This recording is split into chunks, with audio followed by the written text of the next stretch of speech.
লাগবে। ব্রয়লার মুরগি হলে আমরা কখনোই এতখানি ভিজে পরীক্ষা দিয়ে এখানে এসে দাঁড়াই না। এখন আমাদের মেন দাবি উনার পদত্যাগ করতে হবে। উনি এক্সট্রিম করে ফেলছে। উনাকে এখন আমরা বুঝাই দিব যে আমরা ব্রয়লার মুরগি না দেশি মুরগি। আমরা মেইনলি হচ্ছে এখানে শিক্ষামন্ত্রীর পদত্যাগের দাবি নিয়ে আসি, কারণ আমরা প্রথমে যখন আমাদের চট্টগ্রামে ভোট স্থগিত করা হলো পরীক্ষা, তখন আমরা বলছিলাম যে এখানেও ভোট স্থগিত করা হোক পরীক্ষা, কারণ এখানে যদি আমরা পরীক্ষা দিই ওখানে ওরা কিন্তু পরীক্ষা দিচ্ছে না। তো সেক্ষেত্রে আমরা যখন এখানে পরীক্ষা দেওয়া শেষ করে ফেলবো, ওরা তারপরে পরীক্ষা দেবে যখন ওদের এখান থেকে পানি নামবে। আর আমাদের দেখা যাচ্ছে আমাদের এসএসসি পরীক্ষা আগাতে ডিসেম্বরে আনা হয়েছে, সময় অনেক বেশি কম। সেক্ষেত্রে আমাদের ভর্তি পরীক্ষার একটা প্রিপারেশনের ব্যাপার থাকে।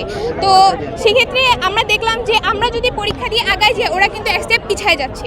ঠিক আছে, তো আমরা বলছিলাম যে আমাদের পরীক্ষা যেন স্থগিত করা হয়। উনি যদি পরীক্ষা স্থগিত করে দিত তাহলে এত কিছু কিন্তু হতো না। পরীক্ষা স্থগিত করা খুব বড় একটা কোনো ইস্যু না। ঠিক আছে, একদিন অফ করে দিলে কিছুই হতো না। ইভেন দো উনার যে রুটিন, এত বাজে রুটিন কেউ করতেই পারে না। আমাদের আমি কমার্সে, তো আমাদের হচ্ছে মেন সাবজেক্ট হচ্ছে হিসাব বিজ্ঞান। তো একটা হিসাব বিজ্ঞানে তো সব ম্যাথ, সো সেখানে আমাদের প্র্যাকটিস করা উচিত। সেখানে আমাদেরকে বন্ধ দিছে একদিন। তো আমাদের পরশুদিন 3 দিন পরে আমাদের মার্কেটিং পরীক্ষা, যেখানে মার্কেটিং পরীক্ষা আমাদের বন্ধ লাগেই না। 11 দিন পরে আমাদের ব্যবস্থাপনা পরীক্ষা, যেখানে আমাদের 11 দিন বন্ধ লাগেই না। আমাদের বন্ধটা দরকার ছিল হচ্ছে হিসাব বিজ্ঞানের আগের দিন, ইংলিশ সেকেন্ড পেপারের আগের দিন, কিন্তু উনি সেটা করে নাই। ঠিক আছে, সেটা বাদ দিলাম।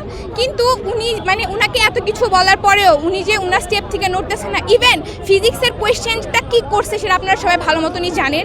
আচ্ছা ঠিক আছে, আবহাওয়া ভালো থাকবে তাই বলে উনি হচ্ছে পরীক্ষা স্থগিত করছে। উনি তো সকালবেলা নোটিশ দিতে পারতেন। সকাল 7টা থেকে ঝুমদারে বৃষ্টি, আমরা এতখানি পানি হেঁটে হলে যে পরীক্ষা দিয়ে আসি, প্রত্যেকটা স্টুডেন্ট কাক ভিজা হয়ে আমরা পরীক্ষা দিছি। এগুলা কি মানা যায়? উনি চাইলে একদিন অবশ্যই পরীক্ষাটা অফ রাখতে পারতেন, কিন্তু উনি রাখেন নাই। আমরা নর্মালি খুবই শান্তভাবে ওনাকে আমরা খুবই জেন্টেলভাবে বলছিলাম যে প্লিজ আপনি হচ্ছে আমাদের পরীক্ষাটা একদিনের জন্য হলেও স্থগিত করেন, ঢাকার পানি নামা পর্যন্ত স্থগিত করেন, কিন্তু উনি করেন নাই। তো যার কারণে আমাদের শিক্ষার্থীরা, আমাদের ভাইরা বেশি রেগে গেছে যে কেন করতেছে না, আমাদের দোষটা কোথায়। ইভেন উনি আমাদেরকে বলছে আমরা নাকি ব্রয়লার মুরগি। তাহলে ব্রয়লার মুরগি হলে আমরা কখনোই এতখানি ভিজে পরীক্ষা দিয়ে এখানে এসে দাঁড়াই না। ঠিক আছে, উনাকে এখন আমরা বুঝাই দিব যে আমরা ব্রয়লার মুরগি না দেশি মুরগি।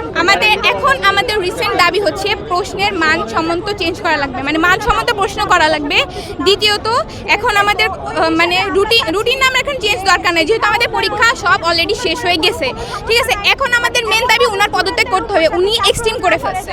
ঠিক আছে, উনি উনার লিমিট ক্রস করে ফেলছে। আমরা ওনাকে অনেক ভালোভাবে বলছিলাম, অনেক স্টুডেন্ট মেলও করছে। দেন আমাদের অনলাইন ক্লাসের টিচাররা অনেকে উনার অফিসে যে বলছে, বাট উনি কথা শুনে নেয়। উনি উনার ইগোতে অটুট থাকছে যে কালকে পরীক্ষা হবে। ইভেন উনি সকাল 7টা রাতের দিকে উনি নোটিশ দিচ্ছে যে কালকে পরীক্ষা হবে, যেখানে আমরা সবাই আসনে বসেছিলাম যে আমাদের পরীক্ষা হবে না। ইভেন কালকে যে আন্দোলন হয়েছে সবাই কিন্তু ভাবছিল যে আজকের পরীক্ষাটা হবে না। ইভেন আমরা পরীক্ষাটা দিয়ে আসছি। তো সেক্ষেত্রে যারা আন্দোলনে ছিল ওরা কিভাবে প্রিপারেশন নিয়ে পরীক্ষা দিবে? ঠিক আছে, তো আমাদের এখন একটাই দাবি যে উনার পদত্যাগ আমাদের লাগবে।